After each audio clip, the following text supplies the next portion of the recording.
What's up, everybody? Welcome back to yet another episode of Mob True Crime, as well as Mob and Organized Crime TV. Both channels on YouTube are rocking and rolling, getting things going again. We'd like you to please consider hitting the like button, subscribe to the channel, ring the bell, and of course, share these videos and leave comments in the comment section here. So today we have a couple of interesting stories that tie together. Very recently here in Vegas, well, where he's at in Vegas and where my picture is, there was a major heist at a casino. And we're going to play that video. And then also, this is going to tie back to something that happened back in the early 90s, right after the mob was kicked out of Vegas, and why and how that happening ended up with casinos getting handled all of a sudden. So, what's up, Mike? How you doing, buddy? Good, brother. How you doing? Excellent, man. Excellent. It's great to be in front of a picture of Vegas as usual, and you get to be in the real thing right now. How's everything going over there? It's going. It's good. The weather's nice. Yeah, I just got back from Miami, and the weather was 50 degrees. It was freezing. I'm like, that never happens. I was like, really, dude? I'm in Miami right now, and it's 50 degrees outside. It was, and with a wind chill factor of probably 35 miles an hour. I was like, it was crazy. You plan a trip to Miami, and of all the things to happen, it freezes over. Right. But hey, we can't control everything. So Here we go, folks. Back in November, there was a heist at one of the casinos. We're going to play the short video from the news clip here, and then quick commentary. Then we'll get into the other part of this story. Story caught on camera in Las Vegas, that brazen robbery at a casino. This happened on Thursday of last week, and obviously in a casino, it was all caught on tape. So it shows a man walking up to a cashier's cage, showing an AR-style rifle and demanding money. You can also see that security guard approach the man, but then backing off when he sees that powerful gun. Yeah, police say that the employee complied and the suspect got away. They're still looking for him. No, police did not name the casino involved. You see that officer or security guard just putting his hands up and walking away when he sees the type of gun that he has. Story caught on. Yeah. Oh, yeah. When he saw that gun, yeah. These two really look like the kind of people you would want to hear a crime story from, especially an AR story. The casino, yeah, dude, yeah. Like, oh my God, they robbed the casino, dude. And oh my God, that's where I get my margaritas at. That one section over there. Well, it's right across from Tivoli Village, and that's like a really high end area in Summerlin. Yeah. Well, what was the name of the casino? You know it because you're from there. Rampart Park Casino. Rampart. It's in Rampart Park. It's Suncoast, I think. Okay. Well, look at what he's wearing there. He's got like the helmet going on, like the militia helmet, sort of, right? Right. Got an AR. You can walk in anywhere. Can you just walk into anywhere now dressed like that and not look suspect? Yeah. It's like he walks past the valet parker. You look like a G.I. Joe. How are you, sir? You look like a G.I. Joe character. Come on. Yeah, that's like yeah. I mean, all right. Well, hey, do you have your points card on you? Yeah, right. He was playing blackjack. He was playing blackjack before he went to the cage. I got my own points card here. Trying to go cash in his chips. He's like, yeah. He cashed out some chips, all right. So you know what? He didn't get caught though. He's still on the loose. Wild.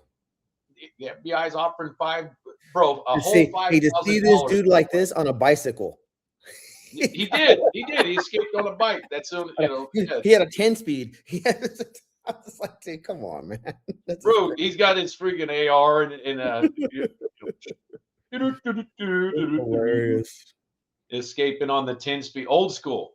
He really thought it out, dude. He really must have scoped this place for a while to know how retarded that was, or crazy. Yeah, if he knows he can do it like that, then he's, they're going to be going back, hopefully. Well, not hopefully, they will be going back to old video to see who's kind of been watching the casino Right. a little too much. The guy that's only sitting there with a drink, sipping really slow, looking all around, taking little notes. That's wild. Yeah, well, do you want him to get caught? What do you think? Do you think he should keep the money with how today's Vegas is, or no? I mean, Yeah, I think he should get caught, but I think he should be able to spend the money before he gets caught.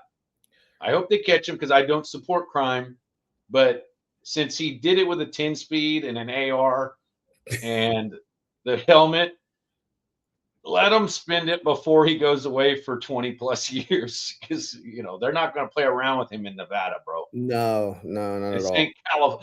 This ain't Cali where he could be out in like 2 years. You threatened. You pointed a weapon at another person inside the casino. So right.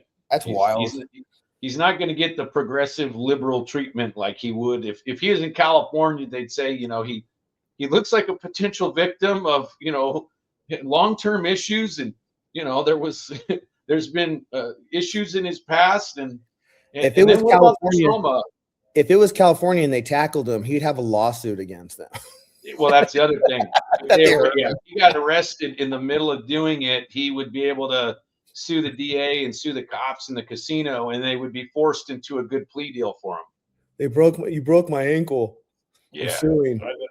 Bro, that's some serious crazy stuff. That's a whole nother topic. We'll tackle that one day, about how easy it is to get away with things in states like Cali and now New York too, because apparently we're supposed to to concern ourselves with the feelings of criminals, and especially 211 artists. It's the world we live in. We have to think about how they feel as they're going in there and doing these heists and these robberies. We have to think how he's still in the casino or in California. So say he stole $5,000, but he got hurt on the robbery, and he could sue for $1 million.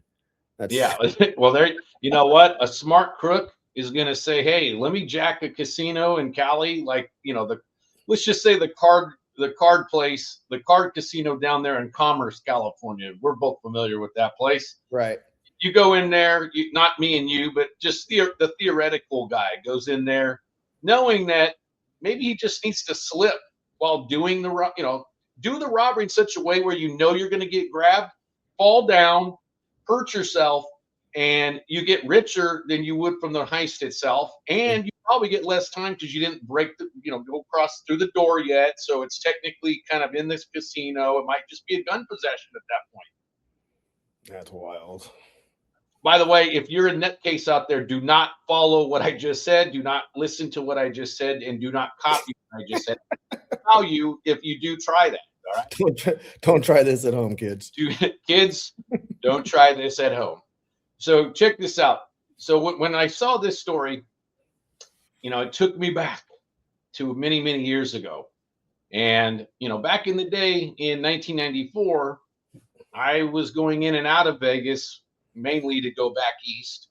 And, I obviously was around connected guys and some of the guys that put in the basic cannabis work, if you will, the green work. And later we did our own casino stuff here in California, dice games and stuff that's, still not legal to this day. So theoretically somebody could still do them. And around that time was when the first ones, the real ones, started happening. Now keep in mind, folks, all the way into the 80s, like late 80s, I want to say, mid 80s at the latest, or late 80s at the latest.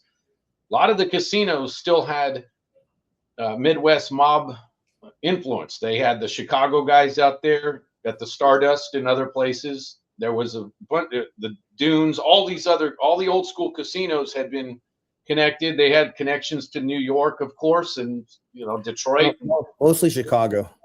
Mostly, yeah, especially after like 78, when Atlantic City legalized their stuff. From what I understand, the New York mob and the Chicago mob agreed that the New York guys would have Atlantic City's action, as would like the Philly, that whole area. But in exchange, though, the Chicago mob would have the most influence out west. Now, however that worked, it worked. But the point being is that once they were gone, once the FBI took these guys out, Operation Strawman 2, which you saw in the movie Casino, where they raid the casino and all that. Once they were gone, the whole aura and image of the mob running the place was done for. A lot of things changed in Vegas overall, right? Not in a good way. Not a good way. The comps went down. The mob used to give away all kinds of merch, bro. Well, that's because we talked about this. Every casino was owned by a different family. It wasn't all corporate America where they all owned all the casinos all in one, all in one basket. So every casino was giving away things to get your business to keep coming to their casino. Exactly.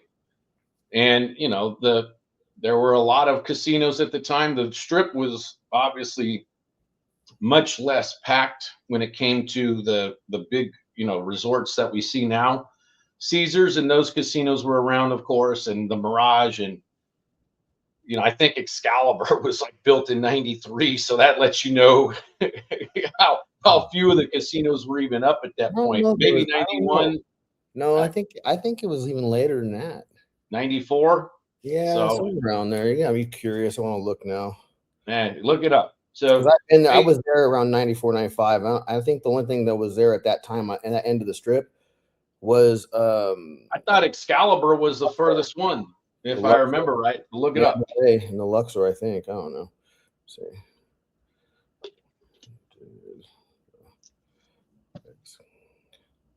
So yeah, folks, a lot of things changed. The comps went this way. You're 1990. So 1990 was when Excalibur was built. Yeah. Wow. That's what I'm saying. Oh my goodness. I was just 15 years old. So, I'd only gone to Vegas with my family in the 80s and that kind of stuff up till then. I didn't get my first fake ID till I was 18, a little bit after turning 18. It was a minute there. And I went to Vegas, start playing. I used to play craps and I would play other games, but keep the winnings at a certain level, a few $100, $500. I didn't want to raise any eyebrows and have them card me for taxes and stuff. But anyhow, in February of 1994, one of the first major heists happened. And this heist was at Harrah's, I believe. And this was right about the time I got arrested in California in February 16th of 1994. And I got out on bail 2 days after I was arrested, whatever it was. And while I was still out on bail, before I went to my sentencing hearing, I made a run. Me and a connected guy from Michigan, he came out here, picked up a load, and we went on the Greyhound, kind of a test run to get used to the trip that it takes to get back there and kind of get an idea of how that goes and what you got to go through. And, you get to learn how easy it is for them to search people on those interstate buses, by the way. But we were in Vegas at the time. It was like a week, I want to say 5 days after the first one happened. So I'm going to play this video first, and we're going to cut into it at points, and we will make some commentary as it happens. So this is from a store. This is from Wonder TV, whoever that is. Black and white surveillance cameras capture a suspicious group entering the casino. They make their way to the... Yeah, they're all wearing masks. I'd say that's highly suspicious. Wouldn't you? I don't think it really took for the cameras to spot the suspicion. I think the security thought they were all really ugly, so that's probably why they were masks. They're a bunch of the Elephant Man wearing a hood over his face. Cage. Okay. Here we go. Look at that. Dives right through. Dive under the 15-inch clearance below the cage. I'll tell you right now, without knowing their description yet, you guys, as you can imagine, these are the kind of guys that are athletic. We'll just say these are athletic Americans. So these are athletic Americans. As they ransack the cage, casino staff offer no resistance. All right, casino staff, no resistance. In the mob days, do you think casino staff would offer no resistance? They'd be waiting outside for him. Yeah, they would be in the back room. They'd put the cigar down. And well, again, these boys wouldn't be trying this if they knew that Joe Pesci and his crew were waiting in the back room, for this kind of shit. No doubt. The thugs inside the cage. Hey, I like how the news still called them thugs back then. I don't think they're allowed to be called thugs anymore. The thugs. Woo. This is old school. And race for the door. In less than 2 minutes, the robbers bagged 47 grand in cash. 47 G's in 1994. Like this had happened. First time. Takeover of the casino cage area. The heart of every casino is the cage, a highly secure area where money is counted and chips and tokens can be exchanged for cash. Yeah, look at that. Cage. This is run a lot like a bank, but honestly, this is more secure than any bank. Yeah, more secure than any bank. This is where all the money is. So we take our These guys proved otherwise, at least back then. security here more seriously than any other place. For years, cages were considered rock-solid fortresses, even though a few unarmed casino guards, a couple of cameras, and a dark reputation were their only protection. It was perceived that organized crime had a lot of influence in Las Vegas and that they were owners or part owners of all the casinos. Popular consensus was that anybody who robbed a casino would Jeff, end up dead the next. Yo. I got to go grab something really quick. All right. All right. I'll keep playing this, folks. Okay. They buried out in the desert someplace. But in the 1990s, corporations started building and buying casinos. Cages still had millions on hand, but security hadn't changed. The security hadn't And changed without the yet. mythic layer of mob protection, the once impenetrable fortress became vulnerable. No one knew it, but a violent outside force was about to change the game. A violent outside force. They're called LA gangsters. Game of cage security forever.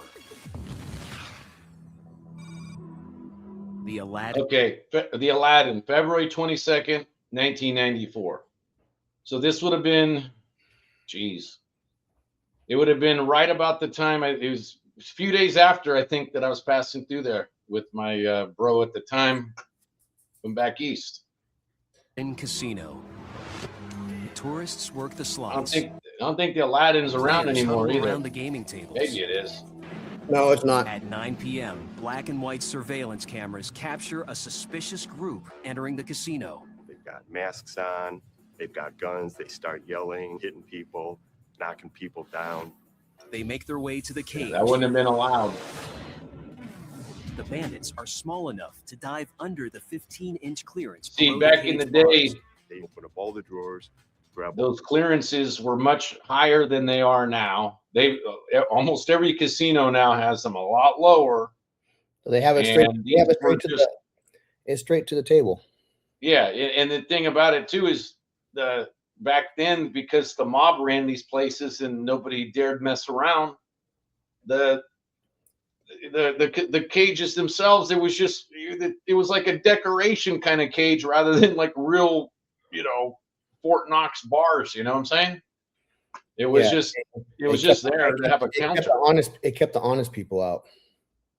There you all go. the money they could. Yeah, it kept just enough honest people out so that the mobsters could, start skimming. As quick as they could. As they ransacked the cage, casino staff offered no resistance. They're not supposed to fight these guys. Just let them.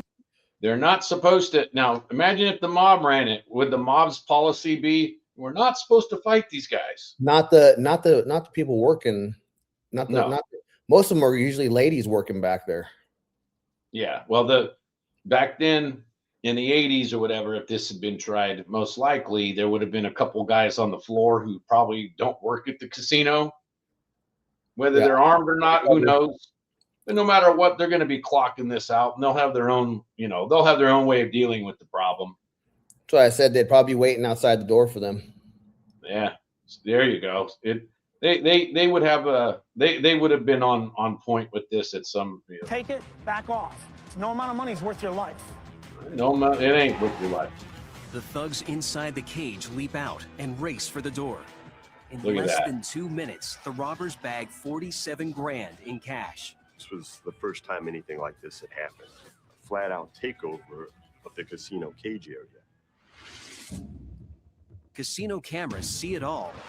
But after review of the grainy black and white footage, they still don't know the identities of the masked bandits. That's part of why they started looking into getting better cameras. And our modern day surveillance state comes from Las Vegas. Right. All the best cameras, all the new tech comes from like the Pentagon and Las Vegas. You know what I'm saying? They could see enough skin color under their masks to know they were black, but nobody was going to be able to identify them. We didn't have any real leads to go on. There's really no physical evidence that would lead us to anybody. That one dude slipped on his way out. 2 days later, LAPD was serving 28 search warrants related to a gang homicide. Look at the old school LA.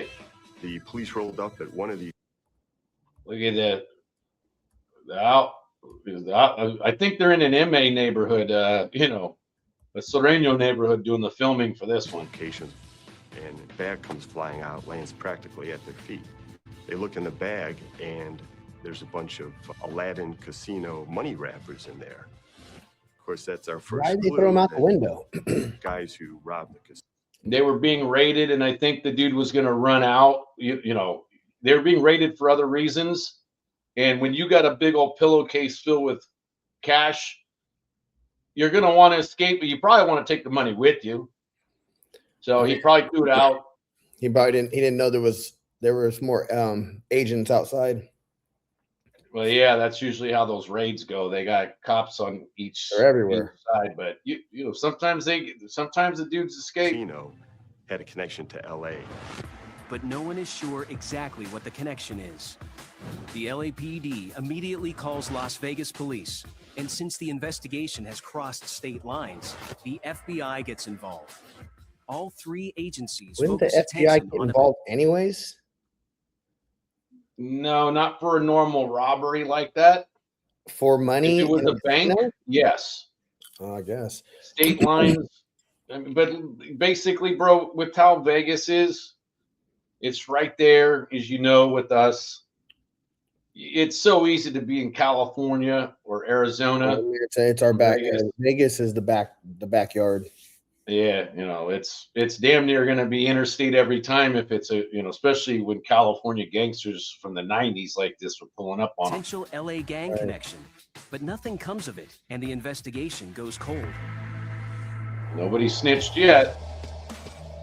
2 months later, the Flamingo, another casino with easy access. Now, the Flamingo was definitely a mob casino.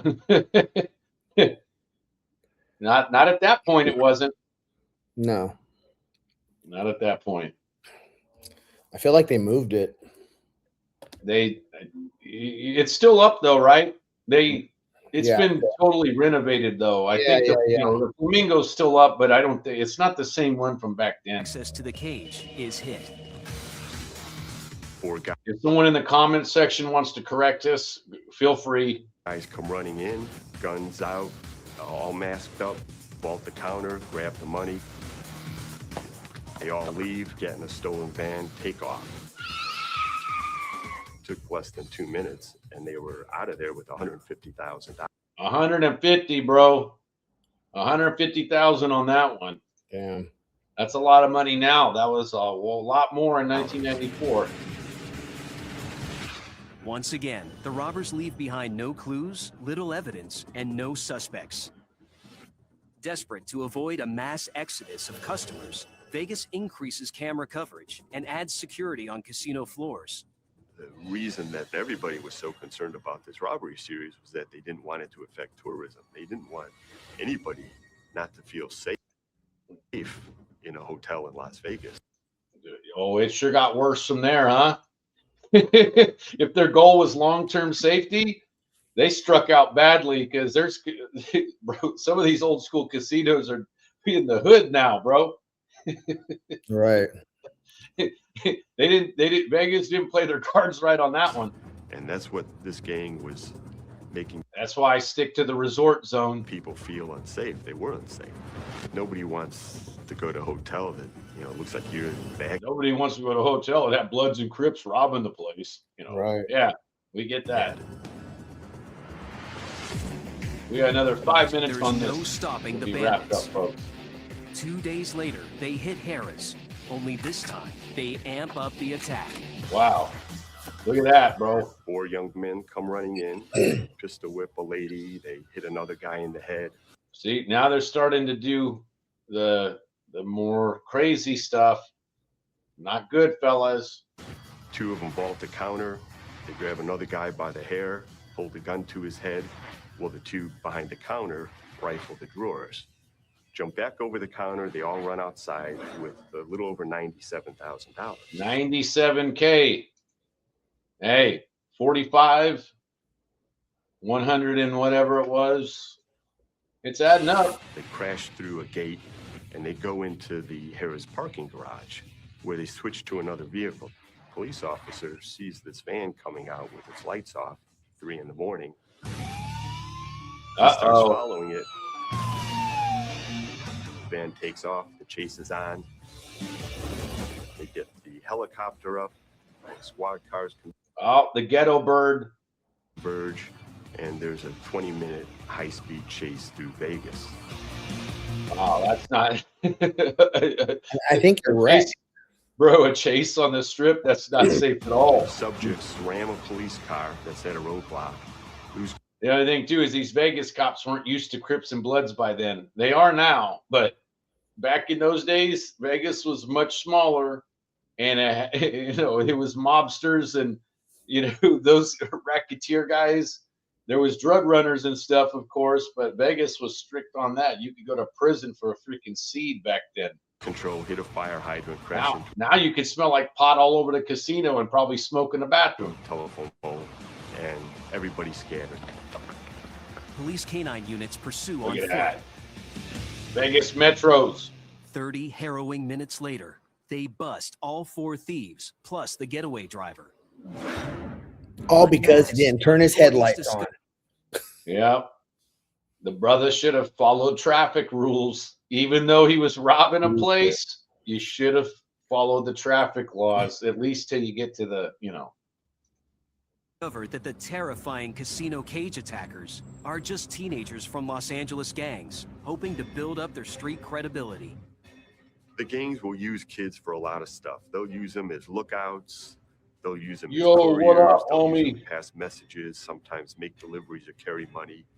Because they know that even if they get caught, the kid will have no incentive to talk because They're playing street corner craps while these guys are robbing the real craps they were, places. the dumber they were to put themselves in that kind of risk. These dudes are getting That nothing means out of one it. thing to authorities. One dude got And smacked you have up. the guys who Look at that guy. setting this That up and guy. responsible for robbery after robbery. So that's what we were trying to uncover. The cops put the squeeze on the attack crew, interrogating them for hours in search of the ringleaders. But whoever is running this dangerous scam has been careful. The teenagers don't even know the names of the guys they're working for. A year goes by. And it took so long, the time kind of worked in our favor because these gang members, they were continually getting in trouble with the law. And when they would get jammed up bad enough, they'd be looking for a way to get out. They'd be thinking, well, I know a little bit about this casino robbery. So we got a lot of bits of information from a lot of people and we put the whole thing together. That'll get you every time. Authorities uncover not 1, but 2 ringleaders behind the violent cage raids. Melvin Foster and Chet Govan Look at these 2 winners. are unlikely partners from rival Los Angeles gangs. Loyalty to the gang really goes out the window when it comes to making money. Melvin Foster was a member of the Los Angeles Bloods gang. He's dressed rather nice for being a Blood, by the way. They chose an actor. That's how they dressed in our high school, bro. They were when I was going to high school. They if they went to jail or something, they were shipping them. They relocated them, and we had Bloods at our school, which I had never seen before. You know, because everyone that I knew growing up that claimed red was Hispanic. Bulldogs and Norteños, before that, yeah. We were used to Vatos. Midnight Cruisers. You remember them? TMC. Yeah, and you know what? There was a blood set though over at Fruit in Dakota, which is where my mom lives. Actually, my mom is not scared of the hood. She's lived there forever. I know that area. I remember she's still over there. There was a group of Bloods over there, and then there was Crips over at Ashland and West. Those Hoyas, they call themselves, because they lived on Holt. They wore Georgetown gear back in the day, the starter jackets and stuff. And then there was Dakota Hoods over where you lived, and right near where our mutual friend Kent and a few others lived. No, Pleasant Village. Yeah, Unpleasant Village. Yeah. He had gotten I missed the hood. the idea for the robberies The after he barrio. traveled No, actually, I live in Vegas Clovis, and bro. recognized I don't miss it at all. a serious flaw in And casino you're in cages. Vegas in the nice Belva part. Foster was well aware that most of the casinos didn't have bars and stuff. They looked more like a bank counter, but there was a lot more money behind the counter than you would find at the typical bank.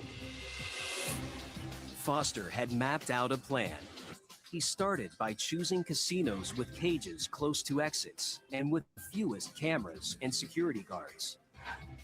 Yeah, that's Foster was smart. ready, but he wanted to increase his odds of success. For that, he needed a partner, someone street Downtown smart, someone LA. like him. But who could he trust? Family. He turned to his cousin, Dion Chappelle. Chappelle suggested a partnership with her boyfriend from the That was rival Dave Crooks Chappelle's gang. sister, man. His name was Chet Govan, who went by the street name Short Dog. Short Dog. There we go. Hey, what up, Short Dog? In How original, 1994 bro. Los Angeles, on a normal day, these two gang members would kill each other before they would ever talk. Guys are supposed to be rivals, supposed to be trying to tear each other's head off. But next thing you know, they're involved in that kind of activity together. Foster had the money. Yeah, and like Govan in had real the life, metal. he's They gonna needed point each one other, at him and even then if no hand one it could the other way. understand the partnership Ooh, on the we're street. sealing our deal. Foster and Govan used young gang members from LA's toughest neighborhoods to storm the Vegas casino cages unchallenged.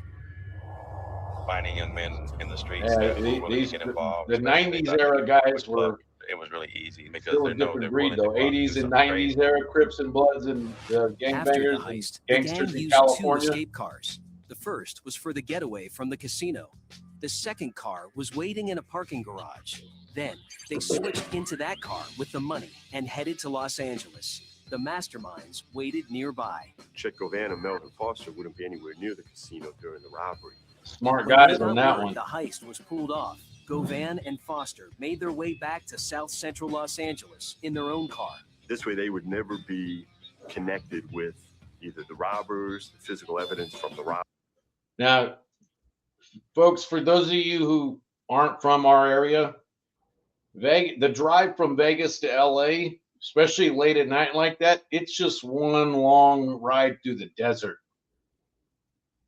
And there's no radio either back then. 3.5, 4 hour drive.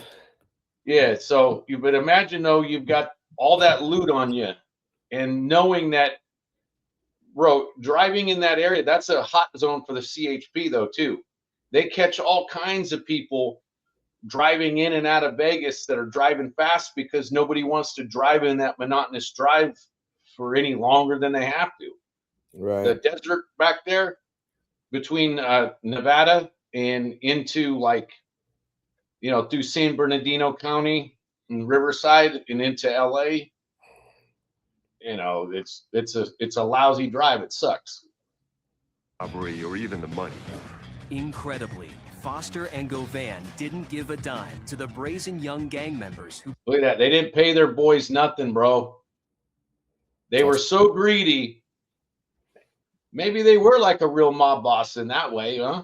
Super greedy. pulled off the heists. The guys they're working for are not planning on sharing it with them. So they'll use them up until they can't use them anymore. They move on to the next youngster that will do something stupid for them. Once Foster and Govan are arrested, the two rivals quickly flip on each other. They ratted each other The out. authorities now have enough to put them away. Foster gets 18.5 years in prison. Govan is sentenced to 22. The 5 men who we had caught after Harrah's robbery, they all pled, and they got between 10 and 18 years apiece. For Las Vegas, the robberies were game changers when it comes to cages. Yeah. So that's that, folks. The story there is that is how Vegas changed. How it went from a place that you didn't even need a lot of like bars, not the drinking kind of bars, the security kind of bars, and all that kind of stuff, and more security cameras, to a place where you needed all that kind of stuff. And the main game changer there had been the mob's presence. I mean, the Chicago outfit, the Detroit guys, and the Kansas City, all the other Midwest groups, when they had guys out here, the California mob was involved as well.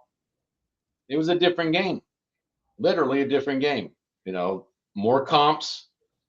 The drinks were a lot cheaper, often free. They used to hand out smokes to people back in the day. If you were playing, they'd give you a pack of smokes while you're playing the slots or the craps table, right? They didn't tolerate nonsense, except for the nonsense they were doing. And you didn't have to really work. They didn't really need a whole lot of law enforcement help to keep the place secure. It's like being scared of your dad or your mom growing up, even if you outgrow them. They put the fear in you. Yeah, well, they're scared of the boogeyman, right? Well, I mean, you're scared of the mafia, bro. You're not going to mess with their anything that they're related to. No, not at all. And it was different too. In these gangbangers, I ain't hating on them. They're just trying to get an opportunity at that point. They wouldn't have pulled that. And then with the Mexican gangs like the MA and the NF and their guys, those guys were involved with drug running with the mob for years. So they were doing different kinds of stuff, but they weren't going to disturb the casinos. They're just placed to launder the money for the most part. There's a lot of things that change too. And then the street corners in Vegas now, they got gangbangers that sell their wares on the streets now, which you would back in the day, you would have never seen people selling stuff, the illegal stuff on the strip itself. The mob would never allow that either. They didn't put up with that. Another thing too, junkies. There's junkies in front of these casinos now. Well, that homeless, all that. Yeah, Fenty, and the mob would have never allowed that. They would have kicked those guys out. They probably would have left town, quite frankly. Not just the strip, but we get the world that we get. So wrapping this up, back then, I'm going through there. We had a layover in Las Vegas. I said part of this story on Soft White, and I've said parts of it elsewhere, but this part I didn't really talk about, and I'm going to keep this extremely short because we'll save this for another time too. But going through there, my bro from Detroit, the newspapers, the Las Vegas Sun, the newscasts and the towns basically talking about this stuff, and just happened, right? And basically, dude's like, yeah, this wouldn't have happened, when our guys from the old school days, had this, and they had that kind of the attitude and the demeanor of somebody that was like, this is a shame it ended up like this, and it was. And it is, and it got worse when it came to these kinds of situations. Hence, last November 2025, we got a dude goes in, jacks a casino, leaves on his 10-speed, and he's still wanted right now. $5,000 if you really want to turn the dude in. And who knows what he got away with? I'm sure it was more than $5,000. Yeah, 5,000. That kind of lets you know, by the way, that it's not considered an unusual thing anymore. Like if this was one of those crimes that never happens and it just shocks everybody, the FBI would be like 100,000, 50,000, something. $5,000. You know, I don't know. I'm not sure when he'll get nabbed. Eventually, he probably will because they, you know, they have so much stuff nowadays. He didn't have reflectors on his bike. Yeah, yeah, yeah. It will be something like that. By the way, like when you know, McCallie gets to watch the local news there. So McCallie, if there's any kind of if you see on the news, hey, the heist has been solved, you'll never guess what happened. The FBI noticed on surveillance he had a half of a reflector broken. Then when they raided his garage, they found that exact reflector. Without that, he would have got away for good. Yeah, right. Probably gonna happen that way. So, and you know, it is what it is, folks. But real quick, McCallie has a book here. Look at that. Catch 420. Catch 420. Great book. It's a story of part of his life, and it involves a number of my friends and then a lot of people that he didn't even know, by the way. You know, that's a whole nother episode there about how you can get in trouble for not being involved with people that the cops, the FBI, the DEA says you were, or they're always trying to build a bigger case. They do what they do it with no F's given. Yeah. Well, the good thing is that for guys who get done like that, if they want, they can go on YouTube and podcast later, and they can say, "Yeah, the FBI said I was the biggest dude in my county," and even though they may have been like a mid-level guy, right? The FBI, the DEA said they're the biggest guy. You'll never guess who I was. And they can still make a few bucks off of what they did, just a different way. Trying. Folks, the link for the book will be in the description. Hit the like button, share, subscribe, ring the bell. And we appreciate all of you guys watching. The video from the other day is doing extremely well. The one about Francis's reaction to Sneeko and the other guys, that after Francis did his video on the whole Miami nightclub thing. And our other videos are starting to kick off. We have friends here that also have YouTube channels, Gene and Hootie and others. Make sure you watch their stuff. And this is going to keep going, keep flowing. Leave a comment in the comment section. And if you'd like, you can leave a super thanks or send cash apps, that kind of stuff. And maybe we'll have a bigger incentive to go do this a couple times a week. But anyhow, thanks again, folks. McCallie. Appreciate you guys. Appreciate you, Jeff. We are out. Peace.